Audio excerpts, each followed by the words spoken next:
میرے جسم سے ختم ہوا تھا اور میں تھوڑی بہت ٹھیک ہوئی تھی، چلنے پھرنے کے قابل ہوئی تھی۔ جب میرے پاس کھانے کے لیے کچھ بھی نہیں تھا، پھر میں نے یہی سوچا کہ کیوں نہ اس میں سے تھوڑا سا سامان بیچ کر میں اپنے لیے کھانا خرید لاؤں۔ لیکن پھر میں نے جیسے ان چیزوں کو ہاتھ لگایا تھا تو دوبارہ سے میرے جسم پر ایک بہت بڑا دانہ بن گیا۔ تو پھر اسی طرح کچھ دن میرے بستر پر گزرے تھے۔ محلے کی خاتون اچھی تھیں، پھر دیکھ بھال کے لیے آ جاتی تھیں، مجھے کھانا دے دیتی تھیں، لیکن مجھے سمجھ نہیں آ رہا تھا کہ یہ سب کچھ میرے ساتھ کیا ہو رہا ہے۔ مجھے ایسا لگ رہا تھا کہ اب میری موت پکی ہے، کیونکہ دن بدن میری حالت خراب سے خراب تر ہوتی جا رہی تھی۔ مجھے ایسا لگتا تھا کہ موت آنے کے بعد ہی میرا اس تکلیف سے نکلنا ممکن ہے، مرنے کے بعد ہی شاید میں اس تکلیف سے آزاد ہو پاؤں گی۔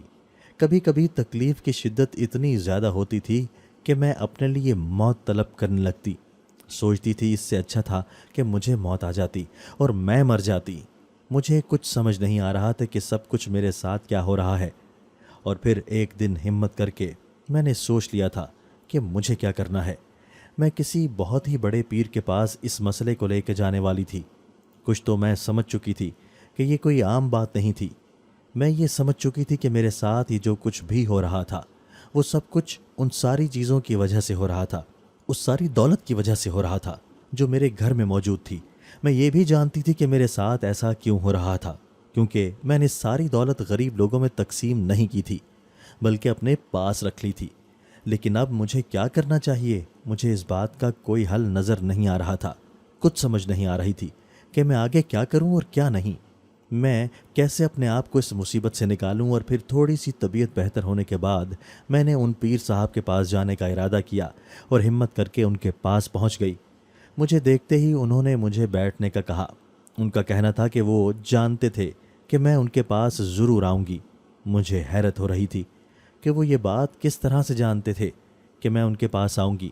ان کا کہنا تھا کہ اب میں یہ بھی بتاؤں کہ میں ان کے پاس کیوں آئی ہوں، جبکہ میں نے شروع سے لے کر آخر تک ساری کہانی ان کو سچ بتا دی کہ کس طرح سے میری ماں مجھے چھوڑ کر چلی گئی تھی اور کس طرح ان کی موجودگی میں ہمارے گھر کسی چیز کی کوئی کمی نہیں ہوتی تھی۔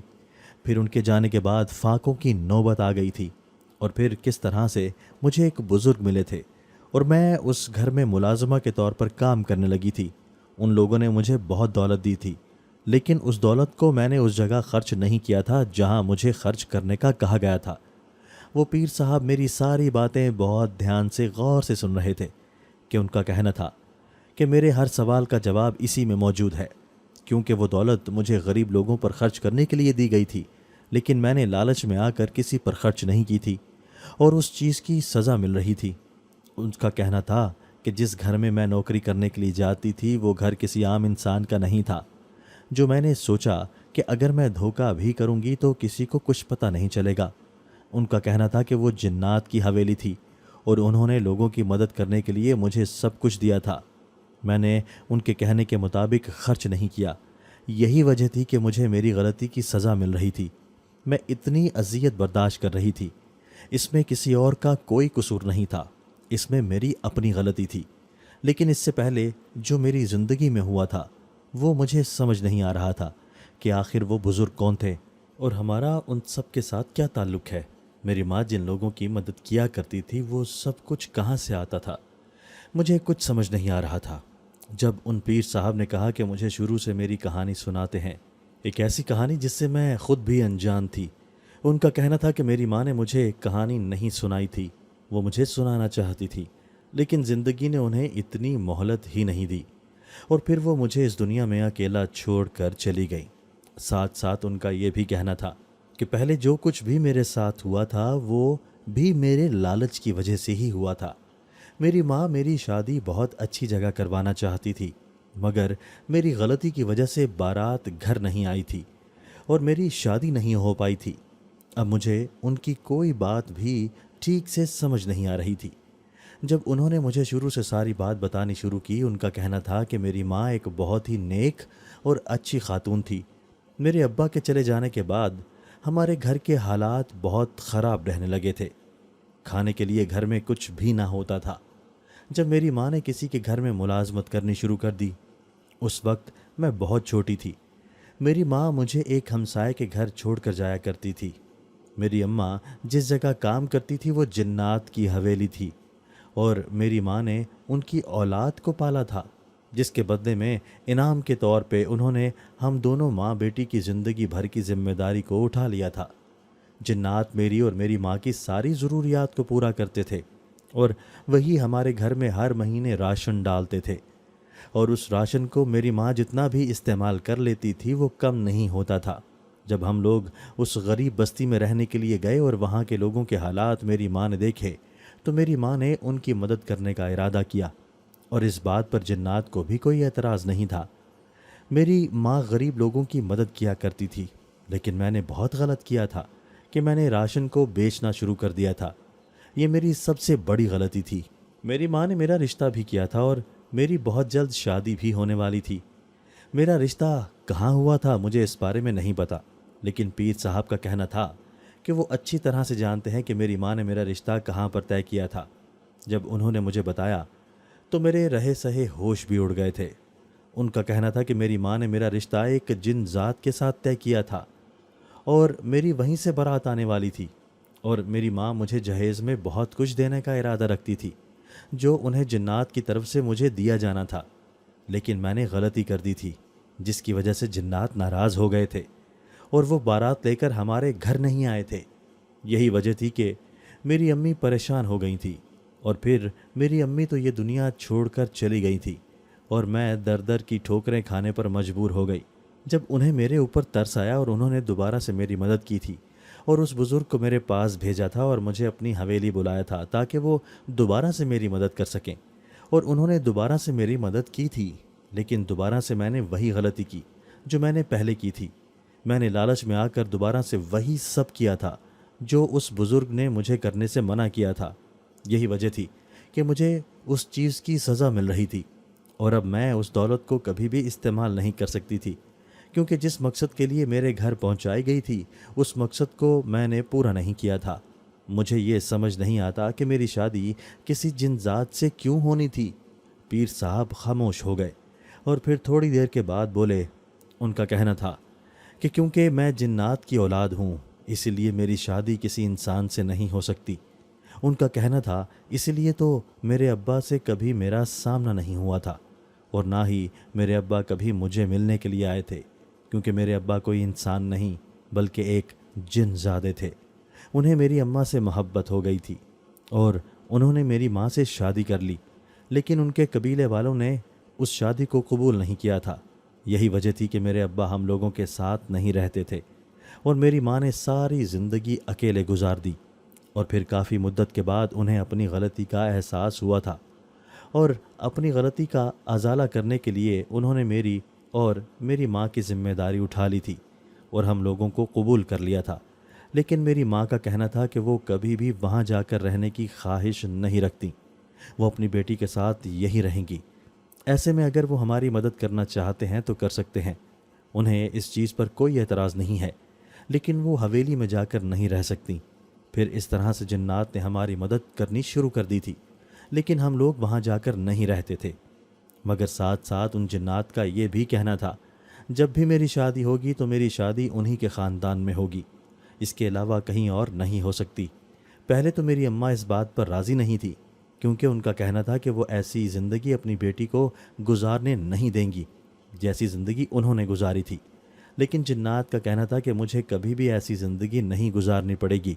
ان کا کہنا تھا کہ میں وہاں پر ایک بہت اچھی زندگی گزاروں گی جو کہ یہاں پر رہتے ہوئے میں نہیں گزار سکتی، اور ویسے بھی اماں کے بعد میرا کون تھا اس دنیا میں، ان کے علاوہ میرا کیا تھا۔ یہی وجہ تھی کہ میری اماں اس بات پر راضی ہو گئیں۔